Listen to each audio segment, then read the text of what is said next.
Hola a todos y bienvenidos a este nuevo episodio de Voces, el ciclo de conversaciones organizado por Movistar, en el que una vez al mes nos reunimos para hacernos preguntas nuevas sobre temas interesantes o las preguntas de siempre de los temas más cotidianos, pero con un toque diferente.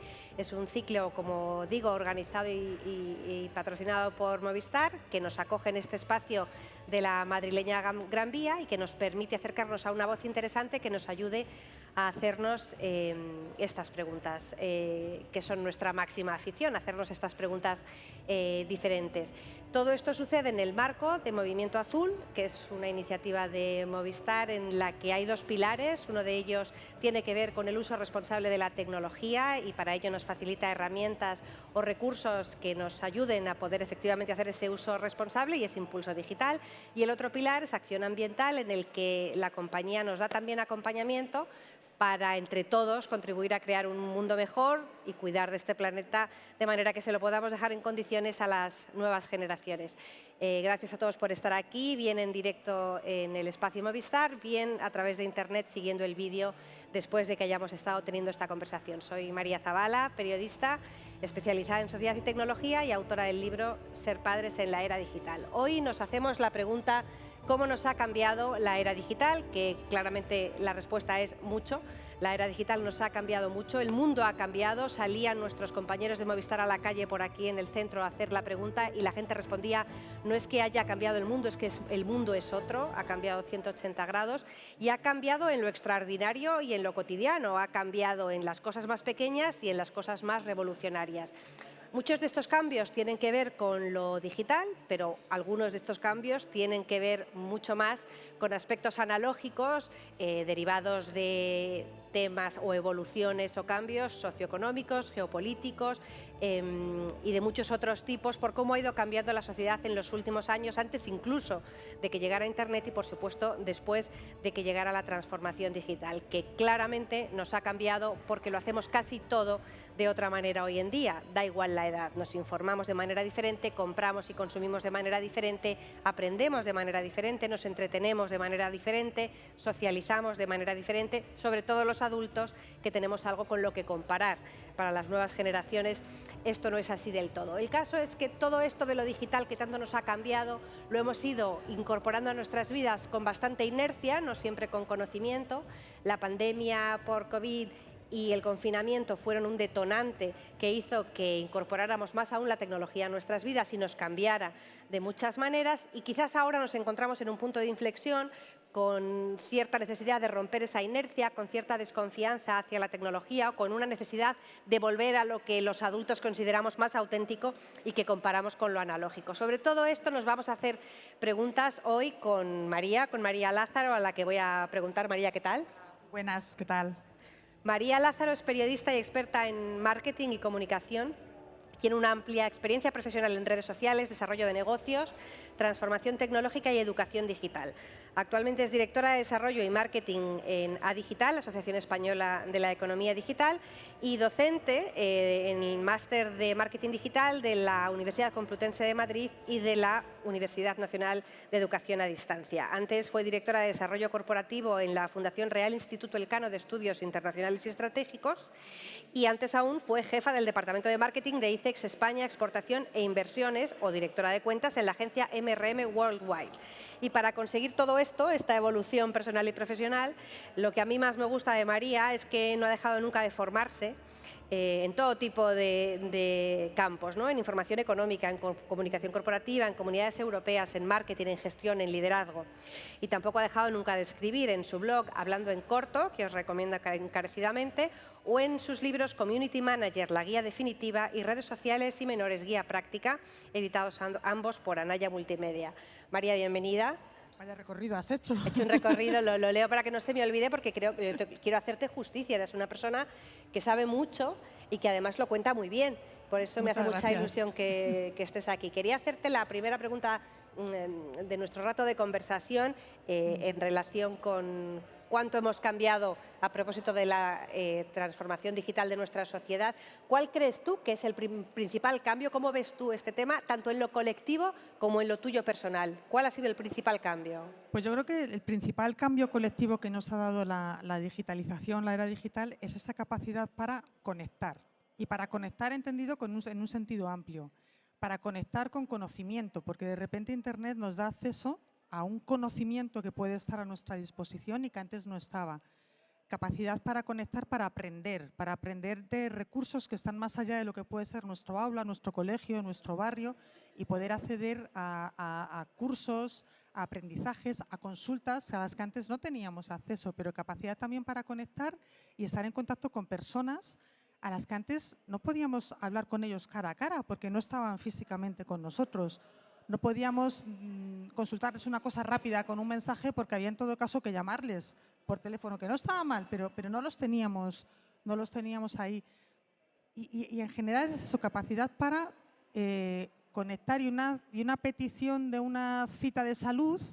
No hace falta que me desplace al centro para pedirla, porque yo me quiero desplazar al centro de salud para que me atiendan, pero no para pedir que me atiendan, ¿no? Esa capacidad para hacer gestiones también online que te permiten luego dedicar tu tiempo a hacer otras cosas o para buscar información y decir, oye, pues el día a día, me quiero cocinar una receta y no tengo el libro a mano. O sea, ahí tenemos un poco la dimensión colectiva, que es la de que la revolución digital nos ha permitido conectar con personas o con escenarios o con situaciones o con entornos a los que antes no podíamos llegar fácilmente. Pero que ahí lo que quiero enfatizar es esa capacidad para abrir tu mundo más allá de lo que es tu entorno, físicamente los metros que tienes alrededor, que creo que eso es muy relevante, porque eso nos hace también abrirnos a conocer otras formas de ver la vida, otras formas de pensar, si queremos abrirnos. Si no nos queremos abrir, no hay forma, por mucha conexión que tengamos. Y este gran cambio lo ves tanto a nivel colectivo como en lo personal tuyo, o en lo personal tuyo querrías destacar otro gran cambio derivado de la transformación digital o de la revolución. Pues a mí en lo personal me ha permitido conocer personas que probablemente si no habría conocido, y personas que han merecido la pena. Me ha permitido formarme de maneras que antes me hubiese resultado mucho más complicado. Me ha permitido quizás aprender, porque soy una persona. Yo pongo siempre mucho énfasis en el aprendizaje, ¿no? Aprender de maneras, trabajar de formas distintas, que antes no hubiese podido hacerlo. Y en general experimentar con un montón de herramientas, de posibilidades que me ayudan a mí a ser creativa. Quiero decir, esa posibilidad para contar historias, generar historias que antes no podías hacerlo, pero incluso visualmente también, gracias a la tecnología y a la digitalización. Vale, pues vamos a hacer un recorrido en este rato por algunos de esos cambios obvios que hemos vivido, insisto, en los que somos adultos, porque si tenemos hijos, niños o adolescentes, ellos no pueden hablar de cambios, esto es lo que conocen, para bien o para mal, yo creo que para bien, porque tampoco es que lo nuestro, aunque en el primer episodio estuvo aquí Nuria Pérez Paredes y hablamos mucho de esta nostalgia de haber podido vivir los últimos tiempos analógicos, ¿no? Pero bueno, primer cambio que nos ha traído a todos la transformación, la revolución digital, la era digital, es el más tangible, es el de nuestros hogares. La Comisión Europea, en su informe DESI, por ejemplo, en el 22, nos dice que España es un país líder en conectividad, tercer puesto europeo.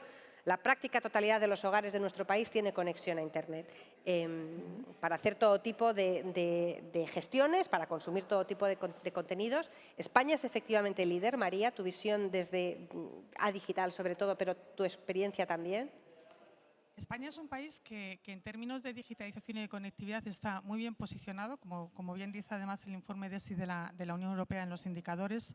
Estamos en la banda alta de conectividad, estamos también incluso en la banda alta de competencias digitales básicas de la población. Pues yo voy a dar unas cifras, esto es simplemente para que entendamos, ¿no?, en qué situación estamos. Cuando a la hora hablamos de competencias básicas de la población y de la gente, ¿cuánta gente se sabe manejar? Pues en España más o menos el 66% dice que tiene esas competencias al menos básicas, que aquí, inciso, pobres el 30 y pico % restante.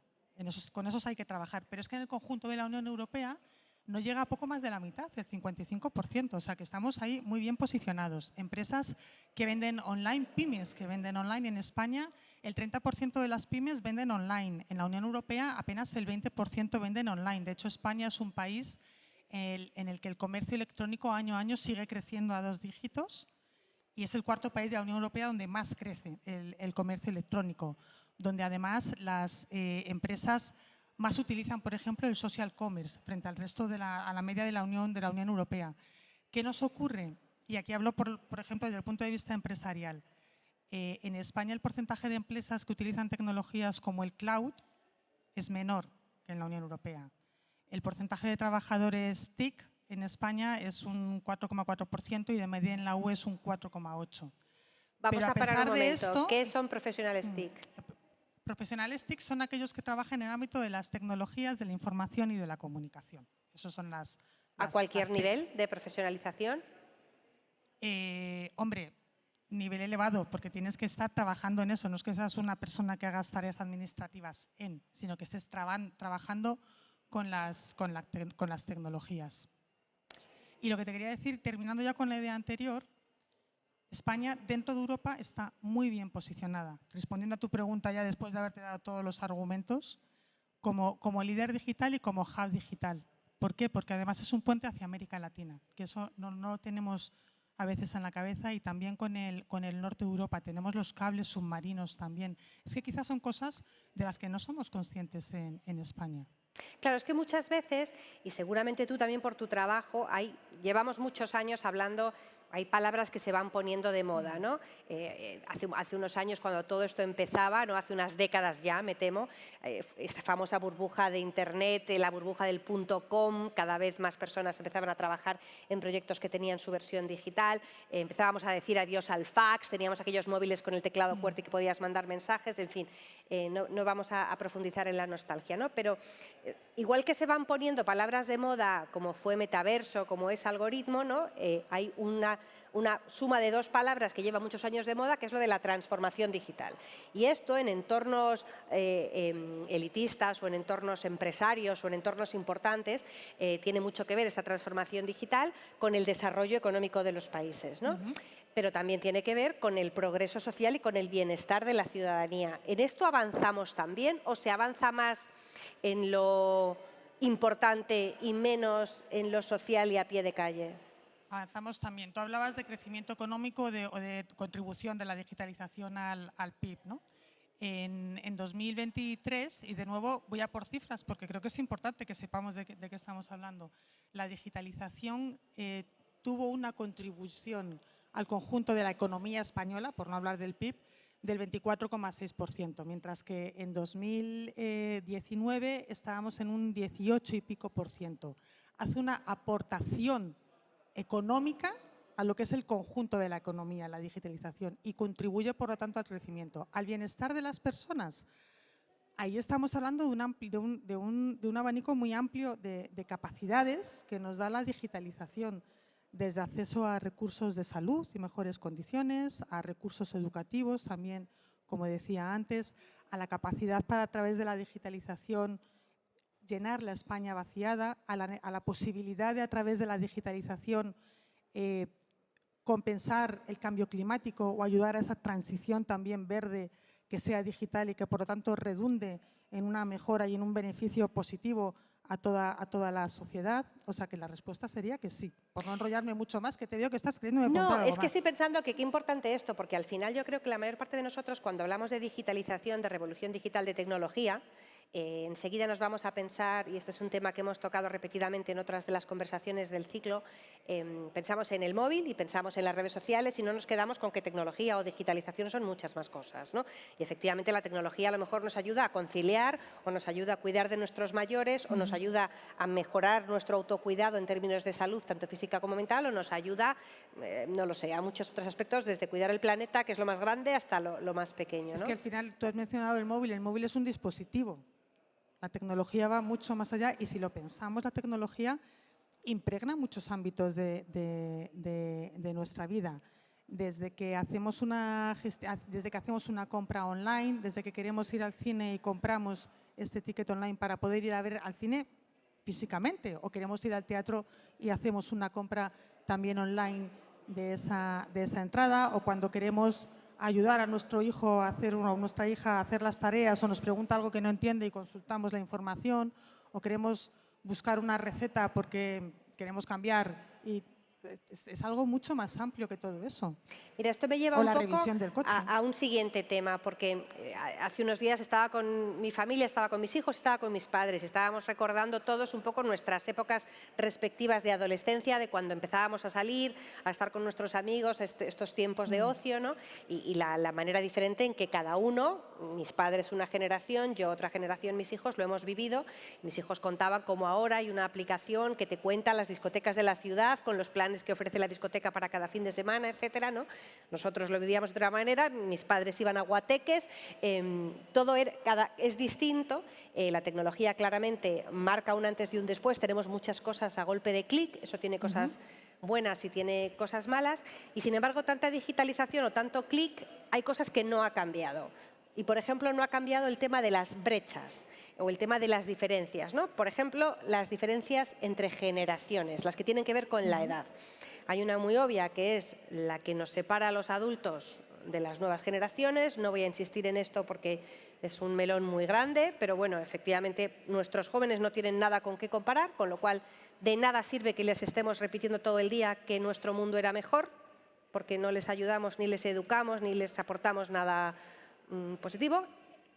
Y eso que ellos ponen en valor muchas cosas vintage, ¿no? Los vinilos vuelven a estar de moda, y ponen en valor muchas más cosas de las que nosotros pensamos. Luego hablamos un poco de los menores, pero quería hablar antes de los mayores, de nuestros senior, silver, como los quieras llamar, porque se nos hace a todos, nos encanta pronunciar las palabras de no dejar a nadie atrás, y hay muchas campañas muy visibles para que nuestros mayores puedan seguir participando de la sociedad, y el tema de la tecnología es francamente determinante, porque aunque solo sea por números, son una parte fundamental de nuestra sociedad, no son pocos, son muchos. Y se habla mucho de capacitar a nuestros niños para que entiendan los riesgos de la tecnología, ¿no? Se habla menos de esta población mayor, sobre todo de capacitar. ¿Cómo solventamos esta brecha? ¿Qué iniciativas te suena que pueda haber al respecto? ¿Por dónde crees que hay que atajar? Porque hay grandes palabras, pero hasta donde yo conozco no tantos proyectos. A ver, los mayores, al menos en España, utilizan Internet, ¿vale? El 80% más o menos de los que tienen entre 65 y 75 años, 80 y pico, utilizan Internet de forma habitual.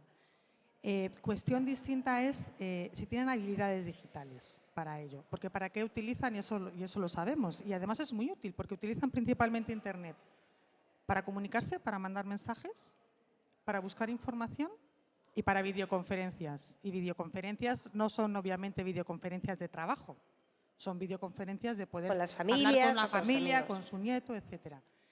Pero sí hay una falta de competencias digitales en, por ejemplo, temas de ciberseguridad, por ejemplo, en aprender a manejar o poder utilizar de forma sencilla aplicaciones para trámites que les resultan complicados, quizás porque no están pensadas para que personas con dificultades incluso para teclear en una pantalla puedan teclear. Y aquí, por cierto, entra ahora en vigor en junio una ley de accesibilidad en el que intenta también facilitar este acceso incluso y que sea comprensible, pues porque pueden tener también problemas de visibilidad o porque determinadas interfaces o procesos o procedimientos no están pensadas para personas que les cuesta más avanzar, ¿vale? Que es importante también que tengamos en cuenta en cómo, por diseño, cuando diseñamos aplicaciones, cuando diseñamos productos digitales, pensemos en los mayores que lo van a utilizar.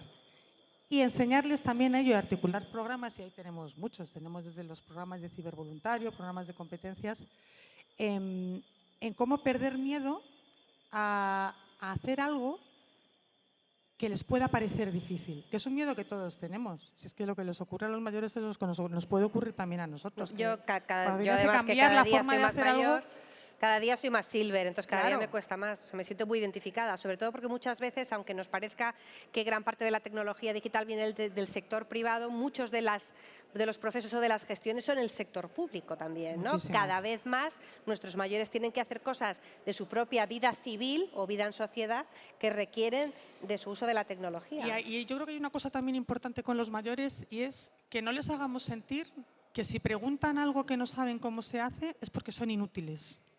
Que a veces también sin darnos cuenta, yo creo que transmitimos eso erróneamente. ¿Vale? O sea, los mayores tienen derecho a preguntar cómo abren un documento en su WhatsApp que le ha llegado vía PDF y que su sistema de Android no saben por qué no le abre el PDF. Y sí, ayúdame por favor a cómo se hace esto. O tienen derecho también a preguntar por qué estoy en la pantalla de mi ordenador y de repente me ha cambiado el tamaño de las letras y no sé cómo hacer que por defecto sean más grandes porque lo Ya. quiero ver bien. Y tienen derecho a querer poder preguntarlo sin que alguien piense. Claro, pero fíjate, porque ahí, por ejemplo, a mí me consta que la ONCE tiene un montón de proyectos que permiten precisamente que ciudadanos con determinadas discapacidades puedan acceder a según qué productos o servicios digitales de acuerdo a sus necesidades, ¿no? Y creo que es fundamental también dirigirnos a esta población, incluso en los mensajes y en las narrativas, porque precisamente a veces están fuera de esas narrativas también. Pero no solo yo no estoy hablando solo de mayores con dificultad que No, puedan entrar no, dentro de la mayores ONCE, en general. Yo ahora te he En puesto el general. ejemplo de, te vuelvo a poner el ejemplo de que al final lo que hay es como clústeres o como entornos en los que se forma estas personas. Tú hablabas de cibervoluntarios y es verdad que hay más proyectos de este tipo. Yo he hecho en falta a lo mejor más concienciación del sector público, ¿no? De que tienen que ser accesibles. Sí, hacia la población mayor, que estén más capacitados. O sea, recuerdo, por ejemplo, un estudio interesantísimo que hacía la Universidad de Navarra en el que se centraba en el... Ahí si me permites, igual hay concienciación no solo de que los mayores sean más accesibles, sino también los adultos y los jóvenes. Que sea todo más accesible. Claro, pero es que ¿vale? voy a esperar un poquito. Pública. Antes tú has dicho que estamos muy bien en niveles de capacitación o de competencias. Yo no sé cuánto estoy de acuerdo, pero todavía no hemos llegado ahí. Bueno, vamos a dejar el tema de la brecha de la edad con los mayores y te abro otra brecha, que es la de género. En este sentido, diferencias entre chicas y chicos hay de muchos tipos. El tipo de contenidos que consumimos o a qué tipo de personas seguimos en entornos digitales es diferente. Es diferente también las problemáticas que vivimos. Ciberacoso es más parecido, pero sin embargo hay otras experiencias de ciberviolencia a las que las mujeres se exponen por el mero hecho de ser mujeres y tenemos también muchos datos al respecto. Lo mismo pasa si perteneces a determinados colectivos. Hay razas más atacadas en entornos online que la caucásica, hay colectivos en función de otros aspectos de nuestras vidas más íntimas que son más atacados que otros, ¿no? Pero hay en esta brecha de género, diferencia entre chicas y chicos, ¿a ti te gusta especialmente hablar de la que tiene que ver con la formación y el mercado de trabajo? Sí, porque en lo que es cierto que las chicas y los chicos pueden utilizar la tecnología de forma distinta. De todos es sabido que los videojuegos los utilizan mucho más los chicos que las chicas y que hay chicas que cuando quieren entrar en el entorno del videojuego pues nos han dicho que tienen incluso que utilizar un avatar masculino para sentirse tranquilas y que no les ataquen. Has hablado antes de ciberviolencia, el cibercontrol, la ciberviolencia se ceba más en las chicas, ¿no? Dicho esto, chicos y chicas utilizan el porcentaje de uso de Internet. Es igual, no es que ellas sepan utilizar menos o que lo utilicen menos. ¿Dónde nos llega el problema? Cuando hablamos ya de aprender a formarte en tecnologías y en incorporar la tecnología como una forma de vida. Para decirlo claramente, formación es STEM, formación en tecnología. Ahí hay muchísimo menor porcentaje de chicas que de chicos. Si hablamos, por ejemplo, en España de ingeniería informática, el 80 y pico % de los estudiantes ahora mismo de ingeniería informática son chicos. ¿Vale? Si hablamos de ingenierías en general, el 70% son chicos. En el conjunto de lo que serían las STEM, que las STEM vamos a explicar lo que son las ciencias, las matemáticas, tecnología, etcétera, en España solamente el 31% de los estudiantes matriculados son chicas. Pero es que además este porcentaje, en lugar de aumentar, ha ido bajando en los últimos años, que es algo que a mí me llama mucho la atención. Hace unos años, en 2014-15, aproximadamente el 12% de las estudiantes estudiaban STEM, ahora hemos bajado al 9%. ¿Y esto por qué es un problema? Más allá de que de que tengas más o menos oportunidades en el ámbito profesional. Si es que asumimos que si estudias ingenierías y STEM tienes más posibilidades profesionales. Es un problema porque necesitamos mujeres que desarrollen tecnología. Necesitamos también que las mujeres desarrollen los productos digitales. Necesitamos que las mujeres sean quienes tomen decisiones a la hora de aplicar criterios tecnológicos en la tecnología, porque son el 50% de la población y porque enriquecen, simplemente por eso, y porque tienen una perspectiva y una visión que no necesariamente tiene que ser la misma que la de un hombre, porque su entorno también en determinadas circunstancias es distinto. Entonces, aunque formalmente en cuanto a uso de Internet no hay brechas entre unos y otros, sí la hay a la hora de hablar de formación avanzada y de cómo se va a configurar el futuro tecnológico que nos viene. Claro, y francamente este debate no es tecnológico, sigue siendo de programación curricular, de análisis del sistema educativo y de pacto educativo que podría haber en nuestro país, pero que no hay porque ¿para qué? Claro. Bueno, y porque además es muy difícil que tú quieras hacer una carrera STEM si antes en todo el ciclo formativo no has entendido y no has tenido impregnada, tú dices, currículums en educación primaria, en educación secundaria, programación o cómo se enseñan las matemáticas.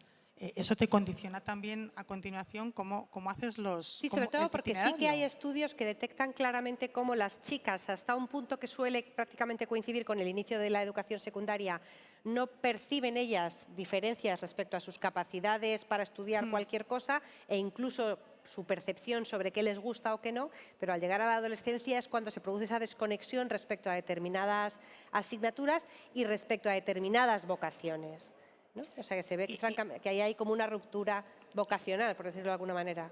Y yo creo que más que vocacional, falta, y no quiero ser tópica, pero faltan referentes, falta ver que es una cosa que es normal que tú quieras estudiar eso, ¿vale? Que lo puedes estudiar si lo quieres estudiar, que tienes capacidad para hacerlo.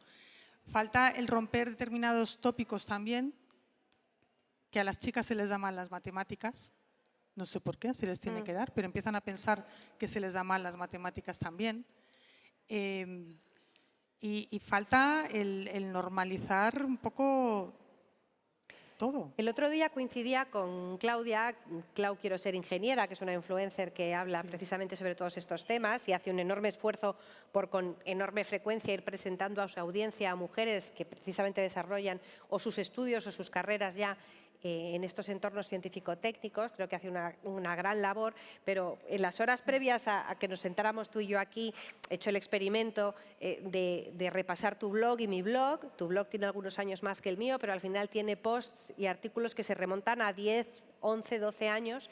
Y francamente, María, por ejemplo, en mi caso, es que tengo posts sobre esto que estamos hablando ya hace 10 años con este mismo problema.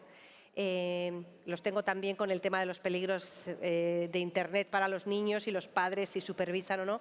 Pero ya tengo artículos en los que analizo esto, igual que tú tienes otros respecto a muchos de estos temas que tienen que ver también con los techos de cristal en el sector tecnológico para las mujeres, ¿no? Eso significa que tampoco hemos avanzado mucho, entonces. O sea que ahí no hemos cambiado tanto. Ahí estamos intentando cambiar.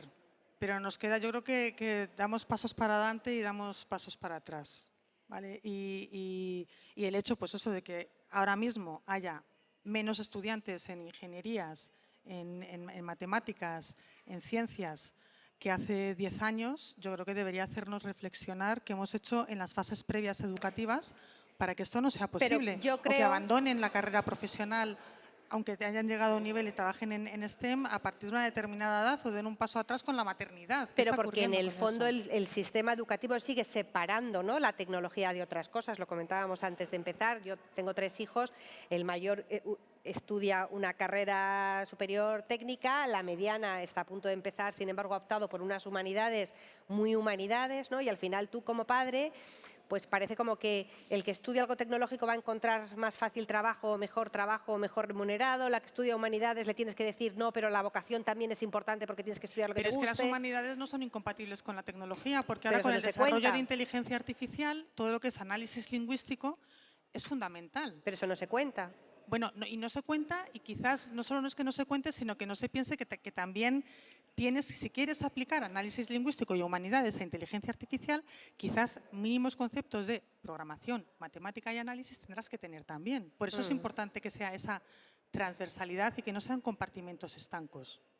Mira, otro compartimento estanco, porque hablamos de la tecnología y de la transformación digital de nuestra sociedad, como si todos estuviéramos en el mismo punto de partida. Esto pasa a muchos niveles, ¿no? Se habla de familia y tecnología como si todas las familias fuéramos iguales, de padres y móviles como si todos los padres fuéramos iguales, de adolescentes y redes sociales como si todos los adolescentes fueran iguales. Y hablamos de la brecha de acceso porque hablamos de que todos tenemos Internet como si todos tuviéramos Internet, pero no. Porque hoy, por cierto, el día en el que se graba este vídeo es el Día Internacional del Aprendizaje Digital, 19 de marzo, impulsado por la UNESCO.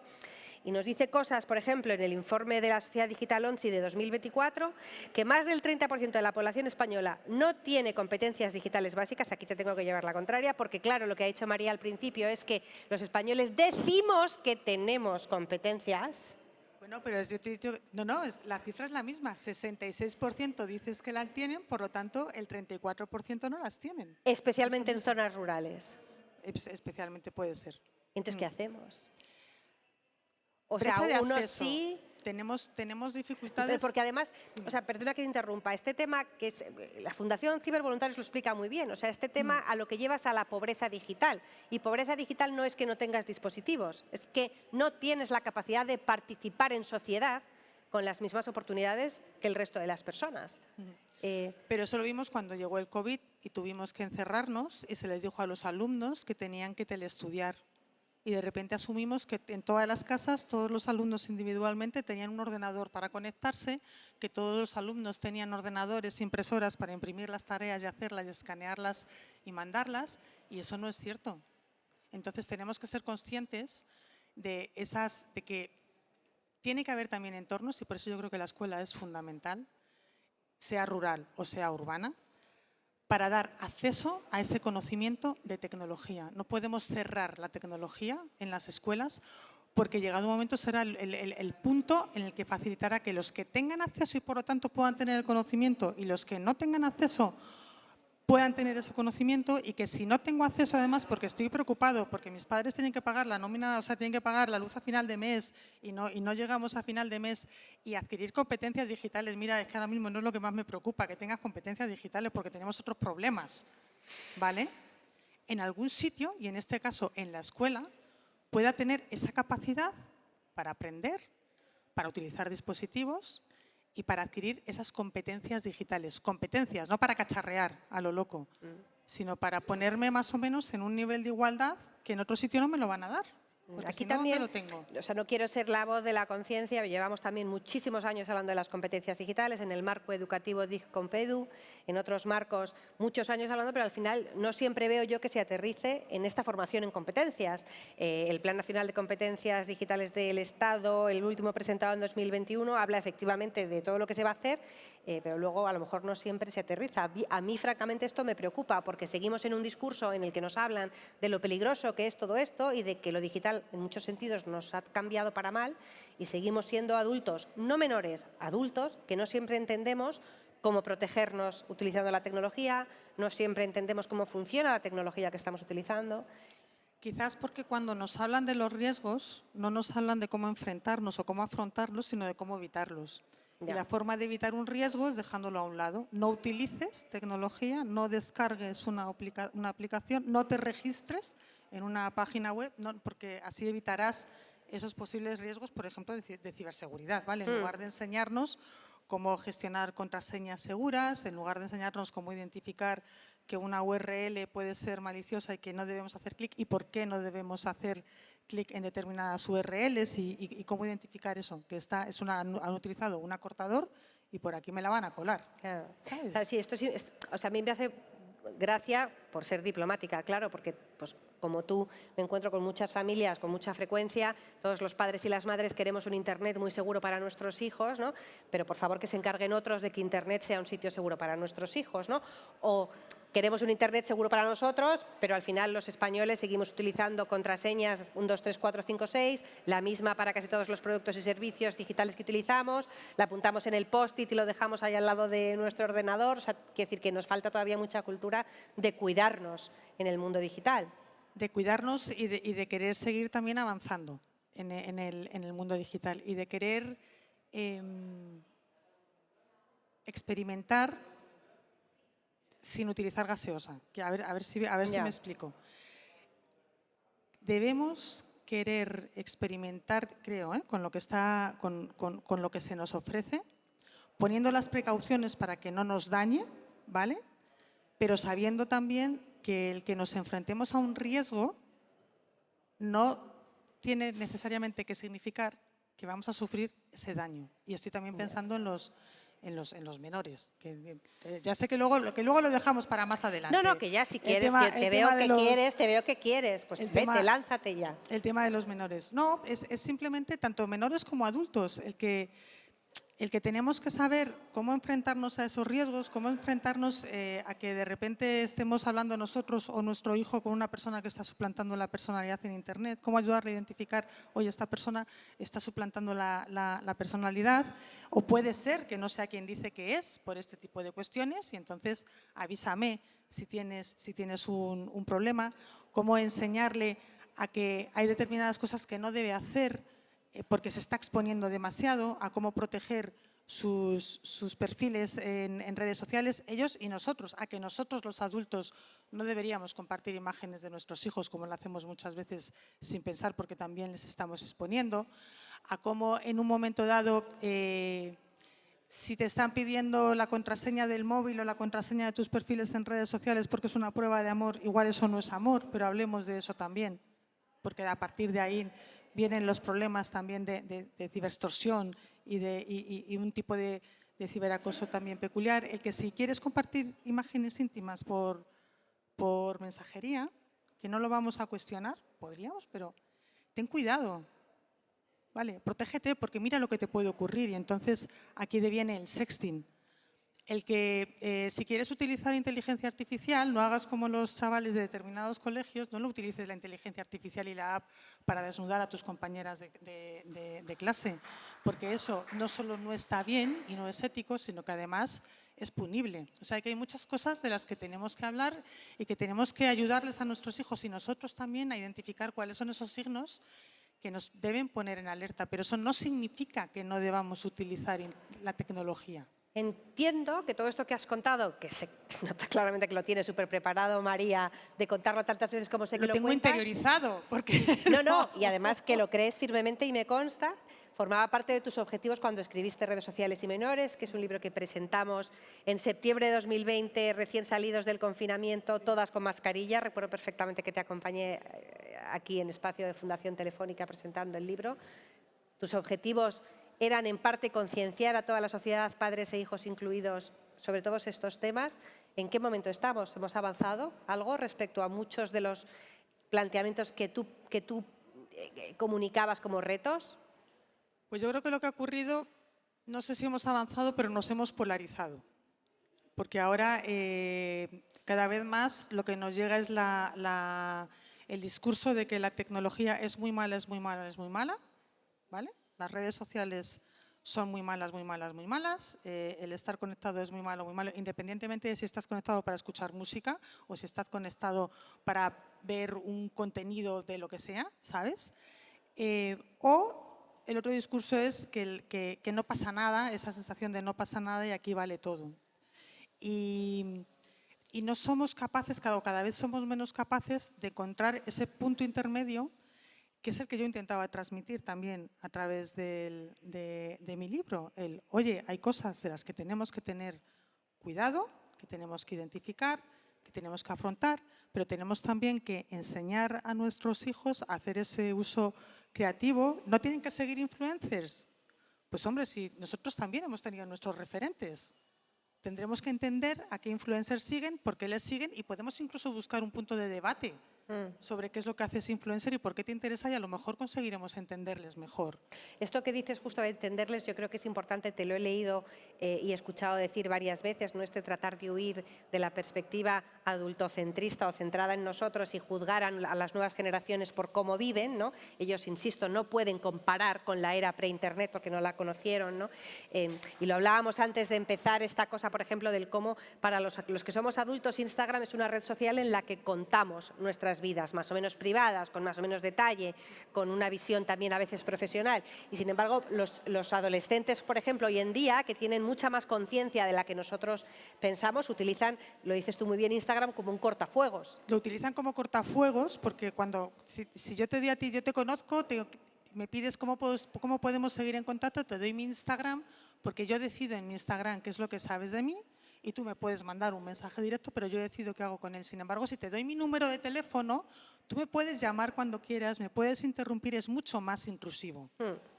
Lo que para nosotros es que le estás abriendo la puerta a tu intimidad, porque nosotros quizás no estamos sabiendo los adultos proteger adecuadamente nuestra intimidad en Instagram, que eso podría ser otro debate. Para ellos es una forma de tener controlado a qué le doy acceso y en qué momento le doy acceso. Sin embargo, nosotros, como tenemos esta visión adultocentrista, pensamos que le dan el Instagram porque lo que quieren es ganar seguidores. Porque no tienen conciencia de que tienen que proteger la intimidad, porque quieren ganar seguidores, porque tienen una baja autoestima, y nos creamos todo un discurso sin muchas veces preguntarle a ellos, oye, ¿por qué le has dado tu Instagram en lugar del teléfono? Estás tocando un tema muy sensible porque, de nuevo, en el momento en el que estamos teniendo esta conversación, está muy de moda una serie que se emite en una plataforma de streaming muy reconocida y que habla precisamente de los riesgos que pueden representar las redes sociales o los códigos sociales asociados a lo digital de nuestros adolescentes y de determinados problemas grandes en los que se pueden meter si no hay una supervisión o un acompañamiento por parte de los adultos, ¿no? Y simplemente esto lo comento, no es un programa o una conversación para analizarlo, porque es un ejemplo de cómo el mundo ha cambiado esta serie y lo que enfoca, pese a que se está centrando todo en el efecto pernicioso o negativo de los influencers que hablan de cierta masculinidad tóxica y de las redes sociales como impacto negativo en los adolescentes. Es un ejemplo para mí perfecto, lo que describe esa serie, de que los cambios de nuestra sociedad no son solo digitales.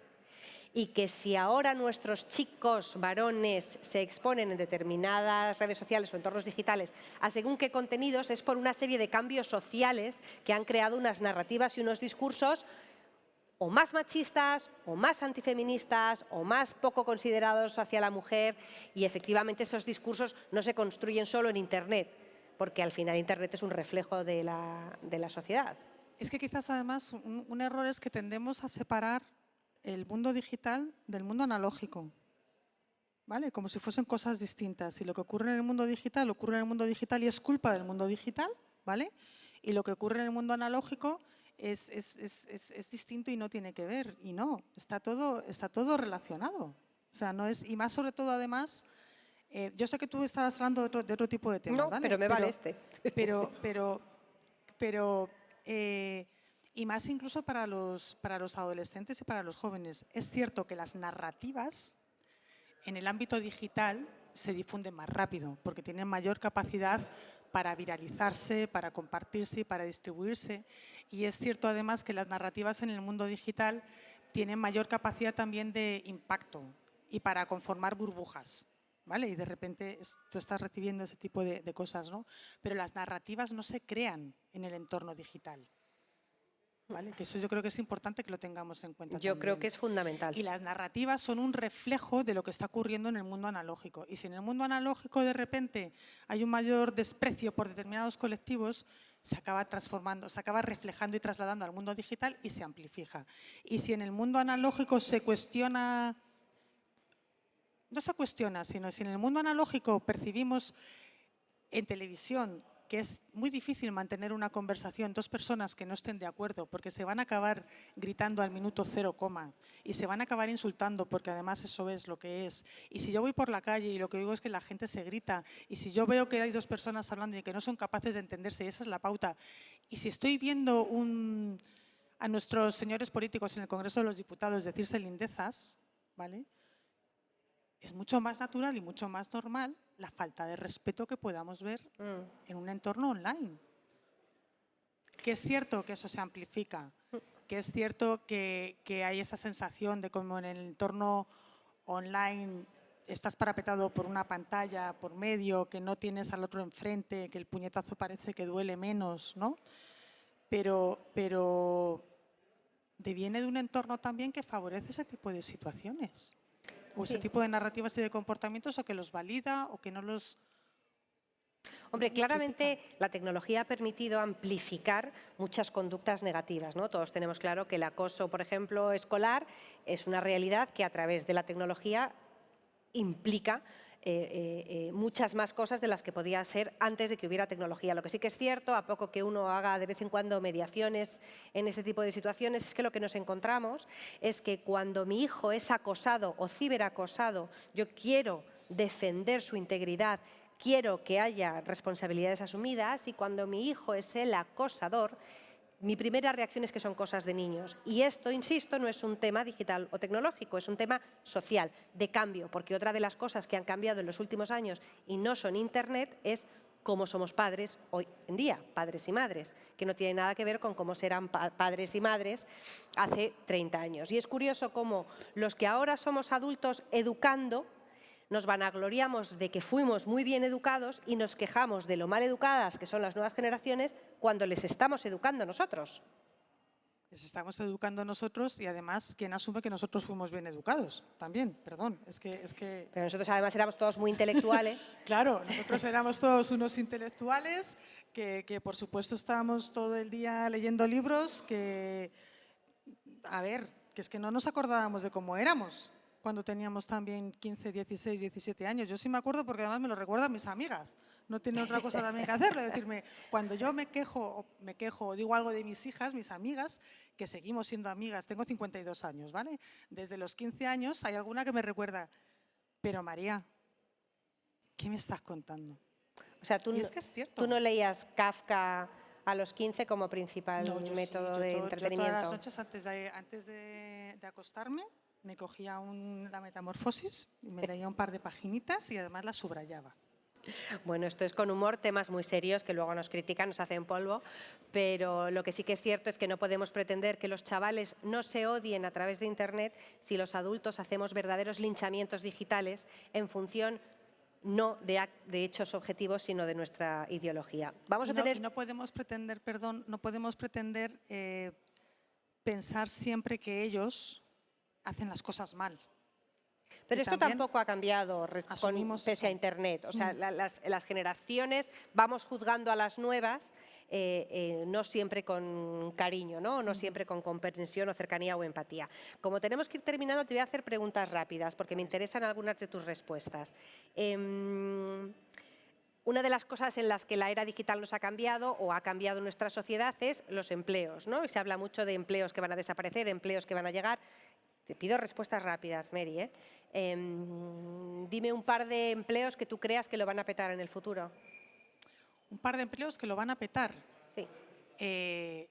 Bueno, no un par, sino todo lo que tiene que ver con inteligencia artificial. Ahí lo siento mucho, con todo lo que tenga que ver con inteligencia artificial, computación, y podemos hablar, a mí algo que me intriga mucho, la computación cuántica, cómo puede llegar a cambiar. No, eso te lo digo en serio, ¿vale? El problema probablemente es que todavía no somos capaces de saber qué profesiones se van a crear. Y queremos siempre saber qué es lo que va, porque queremos saber cuál es esa profesión a la que tenemos que ir, cuando en realidad también debemos asumir, en mi opinión, que la vida es una evolución y tú tienes que estar continuamente formándote. Es algo como profesional y que debemos también trasladar a nuestros hijos, que están a veces muy... Es un momento cuando empiezan la carrera y el pensar que eso va a determinar toda su vida, y la carrera que tú hagas efectivamente te va a determinar parte de este inicio profesional, pero luego tienes que ser consciente de que vas a ir evolucionando. Y si tuvieses esta conciencia, sabrías que si haces humanidades puedes acabar haciendo inteligencia artificial, y que a lo mejor haces una ingeniería de, no voy a decir cuál, que es muy complicada, pero que no te lleva a ninguna parte. Bueno, hombre, o te lleva a escribir una novela, no sé, también. Bueno, entonces se va a quedar en el paro. Entonces, profesiones que van a surgir, profesiones relacionadas con cloud, con el quantum, con la inteligencia artificial, ciberseguridad a tope, con el edge también, edge computing, y son profesiones además que ya se están demandando. O sea, falta gente que sepa programar, falta gente que tenga todo ese tipo de capacidades. Y en un debate de moda, ¿tú eres de las que cree, diferenciando, por ejemplo, el bloque chino, el bloque americano, el bloque europeo, en cuanto a lo que tiene que ver con la tecnología y los avances, ¿La legislación, la regulación mata la innovación o no son incompatibles? Y esto lo digo a colación de que, por ejemplo, en Estados Unidos se tiende más a innovar y menos a regular, legislar. Europa es más conservadora y tiende a legislar y a poner más condicionantes, sobre todo para proteger los derechos de los usuarios. Yo creo que hay que buscar un equilibrio entre regulación, porque hay que establecer unas reglas del juego, unos marcos, además, que nos delimiten el campo de juego y la innovación, ¿vale? Para que precisamente se puedan desarrollar esos modelos de negocio, esas capacidades. ¿Qué es lo que quizás está ocurriendo? Bueno, en la Unión Europea, que lo has mencionado, la propia presidenta de la Comisión Europea ya ha dicho que hay un exceso regulatorio en la Comisión Europea y que conviene replantearse este régimen 28, ¿vale? Que sería supranacional para evitar además fragmentaciones. ¿Qué nos está ocurriendo también? La Unión Europea está legislando, está siendo referente en esas normativas, como por ejemplo el Reglamento de Inteligencia Artificial, pero lo que nos está ocurriendo también es que desde los Estados miembros estamos sobreregulando sobre lo ya regulado. Es cierto que por el proceso legislativo de la Unión Europea, desde que inicias una negociación de un reglamento hasta que el reglamento se aprueba, hasta que entra plenamente en vigor, que es 2 años después o hasta 2 años y pico después de que se aprueba, pasa un tiempo, ¿no? Y en ese tiempo hay tendencia a volver a regular sobre lo regulado y sacar normativas legislativas o propuestas legislativas, incluso en el ámbito nacional, que ya están recogidas en esa reglamentación europea que no ha dado tiempo a desarrollar. Entonces, es importante encontrar este equilibrio en establecer un marco de juego, dejar que ese marco de juego se llegue a aplicar realmente para poder innovar. Mi última pregunta es, en esta sociedad loca de tantos cambios en las últimas décadas, algunos de esos cambios por lo digital y otros no, cada vez nos cuesta más esperar, queremos respuestas para todo, nos cuesta mucho gestionar la incertidumbre y en cuanto a nuestra relación con la tecnología lo queremos todo rápido, que funcione y además gratis. ¿Estamos dispuestos a pagar por productos y servicios digitales? En general, ¿los usuarios en España pagan? Pues mira, es curioso porque estamos dispuestos a pagar por servicios de suscripción digital. Pagamos es la economía de la suscripción. Estamos dispuestos a pagar por suscribirnos a contenidos audiovisuales de Netflix, estamos dispuestos a pagar por suscribirnos a contenidos como Spotify, por ejemplo, versión premium, por citar algunos ejemplos, ¿no? Bueno, los jóvenes intentan compartir el bueno, pago. Pero pagan. Sí, pero comparten, pagan. pero el primer paso para compartir es pagar. Vale. Si no, no tienes nada que puedas compartir, ¿vale? Pero damos muy por supuesto que lo digital es gratis. Te voy a poner el ejemplo de los medios de comunicación. Los medios de comunicación, pagábamos antes el periódico en papel, que tenían publicidad, claro que sí, pero nosotros asumíamos que para poder leer un periódico había que pagar, ¿vale? Cuando empieza, por el cambio de modelo de negocio, cae el papel y los medios de comunicación empiezan a poner las barreras de acceso para, oye, paga para acceder a determinados servicios, se llega incluso a cuestionar el por qué tengo yo ahora que pagar por leer online un periódico. Pues hombre, porque antes lo pagabas en papel. Eso está condicionando también todo lo que es la propia industria de la información. A los medios de comunicación les está costando captar suscriptores y llegar a esas cifras de lectores que podían tener antes a través de ventas en papel. Y una muestra también de que nos cuesta pagar es que criticamos mucho que esto de que en Internet, si no pagas por un servicio, el producto eres tú porque utilizan tus datos, ¿no? Pero luego resulta que llega a Meta y nos da la posibilidad de en Instagram y en Facebook pagar por tener tu perfil a cambio de no recibir publicidad y que no utilicen sus datos. ¿Tú cuántas personas conoces que estén pagando por ello? Pocas o cero. Yo entre 0 y menos 0,2. Pues claro.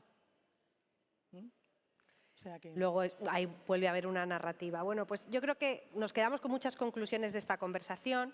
Lo digital nos ha cambiado de muchas maneras, pero no de todas las que pensamos, o algunas de las maneras en las que hemos cambiado no tienen solo que ver con la tecnología y algunas brechas que siguen existiendo. A todos nos hace falta aprender más sobre cómo funciona la tecnología. A lo mejor entre nostalgia por lo analógico e inercia digital de usarlo sin pensar podemos encontrar un espacio en el que convivir con lo digital con cabeza y con corazón. Tenemos que dejar de pedirle a nuestros niños y adolescentes que sientan la misma nostalgia que sentimos nosotros porque no conocieron tiempos sin tecnología. ¿Me dejo alguna conclusión importante? Y que tenemos que querer aprender, porque si no queremos aprender, nunca vamos a conseguir avanzar. Sí, esto creo que es muy importante. Lo Yo esto, siento. en los talleres con familias muchas veces digo que para los padres y las madres una de las fronteras o de los obstáculos que más nos marcamos a la hora de acompañar a nuestros niños y adolescentes en su crecimiento en una era digital es esta frase de es que en mis tiempos las cosas eran diferentes, ¿no? Es que en mis tiempos esto era así o asá. Y yo lo que les respondo es que si estamos vivos, que estamos vivos, son nuestros tiempos. No son nuestros tiempos con 15 ni con 25, pero sí con otros X5 que sea que estemos cumpliendo. Y como estamos vivos y son nuestros tiempos, pues tendremos que aprender sobre lo que nos rodea con a veces más esfuerzo y a veces menos esfuerzo para tratar de sacar el mayor partido a los avances que indudablemente nos ha traído la revolución digital, tratando de prevenir los posibles problemas y si no los podemos prevenir del todo, por lo menos gestionarlos para en la medida de lo posible solucionarlos. Gracias a todos por acompañarnos en directo en el espacio Movistar de Gran Vía o a través de Internet. Gracias, María, por acompañarme. Gracias a ti. Gracias, Movistar, por acogernos en su Movimiento Azul y en el ciclo de voces. Y me gustaría terminar dando un aplauso por lo que hicieron en pandemia, pero por lo que hacen todos los días, a todos los técnicos de redes de comunicaciones en España, de todas las compañías que se dedican a ello y que se encargan con su trabajo de que tengamos Internet, de que Internet no nos falle y vaya rápido, y que en pandemia trabajaron también el doble, igual que los profesionales sanitarios, para que nada fallara, y a sus compañías que consiguieron que al menos durante esos meses tuviéramos todos datos ilimitados para que todo fuera un poco más fácil y que nos hacen la vida mejor y que nos permiten estar mejor conectados. Gracias a todos, nos vemos en un mes. Hasta pronto.